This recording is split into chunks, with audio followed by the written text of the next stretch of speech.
17 News, Kansas News leader. For more than 100 years, Topeka's Capper Foundation has built abilities and helped people with physical or intellectual differences be the best they can be. Their annual Evening for a Child fundraiser highlights exactly what that means. This year, Chief Photojournalist Doug Brown and I were honored to share Nolan's story. Hey, buddy. His name is Nolan. He is 3 1/2. Hello. Are you ready? He is active in everything he does. I chase him everywhere. He has a twin sister, Gabriella, and they keep me busy. He was born with Down syndrome. He also had a heart defect. He was in the NICU for 4 weeks here in Topeka. And then he was transferred to Children's Mercy by ambulance and was there for 2 weeks where he had a G-tube placed in his stomach. When I found out Nolan was gonna have Down syndrome, I was completely shocked, scared, overwhelmed. I have never met a child with Down syndrome before. I knew no matter what, we were gonna have Nolan. He was gonna change our world. But the heart defect, I think, scared me more than anything because I didn't know what to expect. Say hello, everyone. He's had open heart surgery. He was 6 months old. And we had a lot of complications, unfortunately. So we ended up being there for about a month. Yeah, it was, I don't know, it was an unreal time, honestly. And he finally came home and we were good to go. And he's been making strides since. Okay, hop on. He has been coming to Capper for about 1.5 years. That's a boy. That's a boy. Cappers has done an amazing job with him. Yep, there you go. Oh my goodness, oh my goodness. The mission of Capper Foundation is to build abilities and empower people of all ages living with disabilities. Okay, we're gonna go backwards and then we can do it again. The people that we serve have all kinds of issues, perhaps. They are facing life and they're willing to make changes and adapt, get treatment, make adjustments, and keep on going. Just keep putting, one foot in front of the other and keep on going with persistence and determination. And that really is our inspiration. Nice job. Let's see what's in our eggs. Are you climbing? I'm Julie Watson. I'm a speech language pathologist here at Capper Foundation. Help me say cargo. Go. We work a lot on building his expressive and receptive language skills, as well as helping improve his speech sound productions. He's very easy to work with. He's just fun. He makes things fun. Let's go up one more time. Come on. Okay. My name is Chris Teeter, and I'm a physical therapist at Capper Foundation. Hang it in. Well, when I first met him, he was a year and a half old. So he wasn't creeping or crawling or walking. Okay, where are you?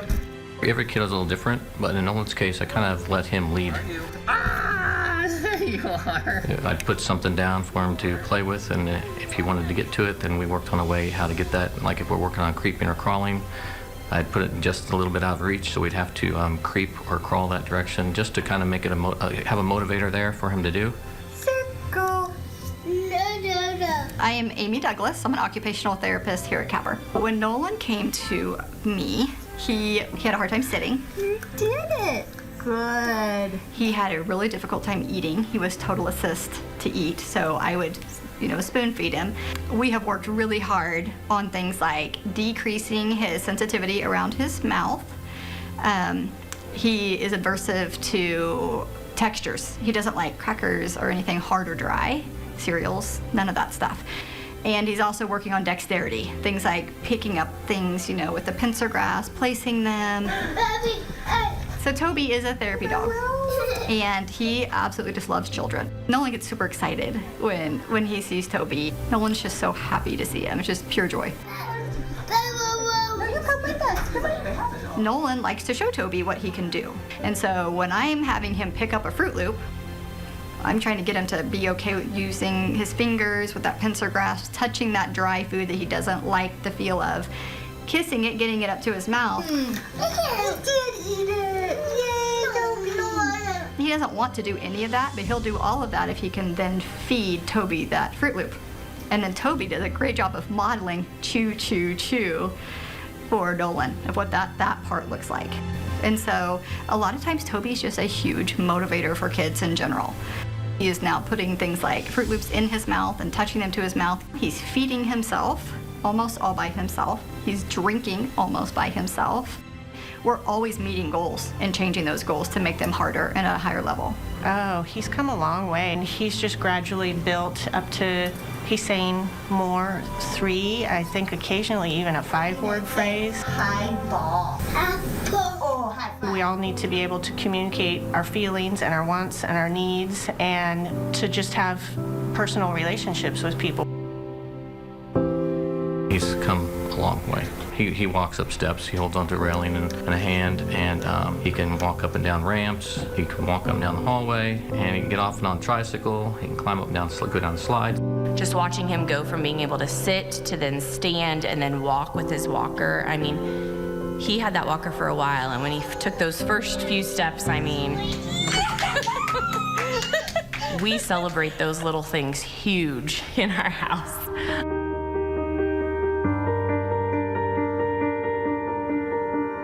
We average seeing about 2,000 people a year, thereabouts, and we provide, it's over $3 million in non-reimbursed care. So that means we're still seeing lots of children, lots of teens, lots of adults who don't have, resources. For example, they may not have insurance, they may be underinsured, or in some cases they may have insurance, but it doesn't cover the issue that they're facing. So again, that's where the charitable dollars really come into play to help kids like Nolan and other children and other teens and other adults with disabilities that need supports and services. When they're giving, they're giving opportunity to children. Opportunity for children to have things more at their disposal that they can use, that we can help them make those gains with. And it also is providing us with more therapists. That's a big one, so that we can get to those children that are on our waiting list, because the numbers, there's a lot of kids waiting. I think you're giving kids an opportunity to grow, an opportunity to gain skills that they are struggling with, and just giving them an opportunity to improve their quality of life. They're giving and the families as well a reason to hope. When you have a kiddo that has extra challenges, you're not sure how things are going to turn out. And if there's a way that myself and the other therapists here at Capper can help them achieve their highest goals and independence, then it means the world, actually. Just to know that Nolan can do every single little thing that we can do, it's just going to take him a little bit longer to do it. I'm very thankful for their patience. They have touched him, me, my entire family, in a way I could never really, I don't know how to even thank them. I don't think Nolan would be where he is right now without them.